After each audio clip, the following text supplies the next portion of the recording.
అసాధ్యం అనుకున్నది సుసాధ్యమైతే ఆ ఆనందమే వేరు. ఆల్మోస్ట్ ప్రైవేటీకరణ జరిగిపోయింది అనుకున్న విశాఖ ఉక్కు పరిశ్రమకి కేంద్రం ఊపిరిలూదింది.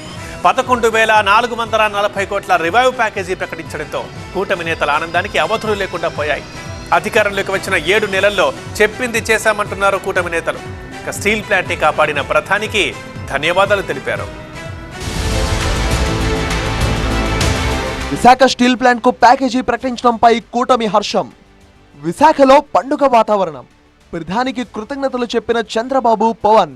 విశాఖ స్టీల్ ప్లాంట్ కార్మికుల పోరాటం ఫలించింది. స్టీల్ ప్లాంట్ కు 11,440 కోట్ల ప్యాకేజీని ప్రకటించింది కేంద్రం.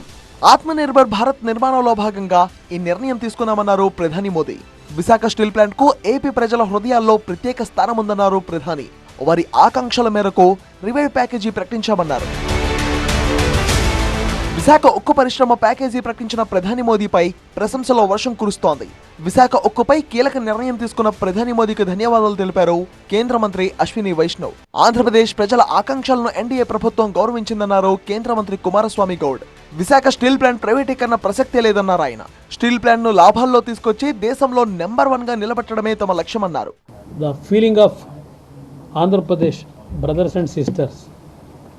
On that basis, we convinced Prime Minister we are actually honoring the Andhra Pradesh citizens. What is their feeling is there? For that actually central government ultimately they took the decision to revive this one. కూటమి ప్రభుత్వం ఎన్నికలకు ముందు ఇచ్చిన మాటలను నిలబెట్టుకుందన్నారు CM Chandrababu.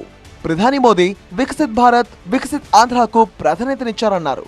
Visakha ఉక్కు పరిశ్రమను కాపాడారంటూ ప్రధానికి కృతజ్ఞతలు తెలిపారు ఏపీ సీఎం చంద్రబాబు. కేబినెట్ లో కేంద్ర ప్రభుత్వం 11,440 కోట్ల రూపాయల ప్యాకేజీ ఇచ్చారు. దీనికి కేంద్రానికి మనస్ఫూర్తిగా ప్రత్యేకంగా ప్రధానమంత్రి నరేంద్ర మోడీ గారికి ధన్యవాదాలు తెలియజేస్తున్నాం. మళ్ళీ కేంద్రం చేసే నిర్ణయం కూడా సరైన నిర్ణయమని వాళ్ళు కూడా ఆనందించే విధంగా మనం చేయాల్సిన అవసరం ఉంది. దానికి అందరూ కూడా ముందుకు రావాల్సిందిగా మరొక్కసారి కార్మికులకు విజ్ఞప్తి చేస్తున్నా. ఆంధ్రుల ఆకాంక్షలను గౌరవించి స్టీల్ ప్లాంట్ కు ఊపిరిలూదారంటూ ప్రధాని మోదీని ఆకాశానికి ఎత్తివేశారు కేంద్ర మంత్రి రామ్మోహన్ నాయుడు. విశాఖ ఉక్కును కాపాడతామని ఇచ్చిన హామీని నిలబెట్టుకున్నామన్నారు డిప్యూటీ సీఎం పవన్ కళ్యాణ్. కూటమి సర్కార్ మాటల ప్రభుత్వం కాదు, చేతల ప్రభుత్వం అన్నారు ఆయన. ఏపీ ప్రజలకు ఇచ్చిన హామీని ఎన్డీఏ ప్రభుత్వం అమలు చేసిందన్నారు కేంద్ర మంత్రి శ్రీనివాస వర్మ. ప్లాంట్ కార్మికులు, కుటుంబాలకు భద్రతే ధ్యేయంగా కేంద్రం చర్యలు ప్రారంభించిందన్నారు ఆయన. కేంద్రంలో, రాష్ట్రంలో కూటమి ప్రభుత్వం ఉంటే ఎంత లాభం ఉంటుందో ఇప్పుడు ఏపీ ప్రజలకు అర్థమైందన్నారు BJP AP chief Purandeswari. Visakha ఉక్కు పరిశ్రమకు ఆపద వచ్చినప్పుడల్లా కాపాడింది ఎన్డీఏ ప్రభుత్వమే అన్నారు. ప్రధాని మోదీ మాటిచ్చారంటే నిలబెట్టుకుంటారన్నారు పురంధేశ్వరి. అటల్ బిహారీ వాజ్పేయి గారు ప్రధానిగా ఉన్నప్పుడు అప్పుడు కూడా వారు ఇదే రకంగా ఆర్థిక ప్యాకేజీని ఇచ్చి అప్పట్లో విశాఖ స్టీల్ ప్లాంట్ ని ఆదుకోవడం జరిగింది.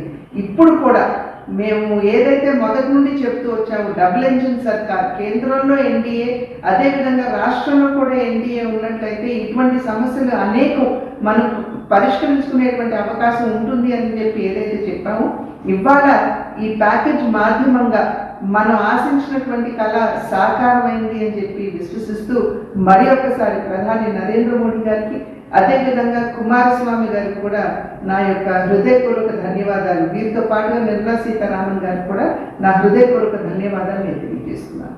స్టీల్ ప్లాంట్ కు ప్యాకేజీ ప్రకటించడంతో విశాఖలో పండుగ వాతావరణం నెలకొంది. స్టీల్ ప్లాంట్ దగ్గర కార్మిక సంఘాల నేతలు, కూటమి నేతలు పండుగ చేసుకున్నారు. బాణాసంచా కాల్చారు, స్వీట్లు పంచుకున్నారు.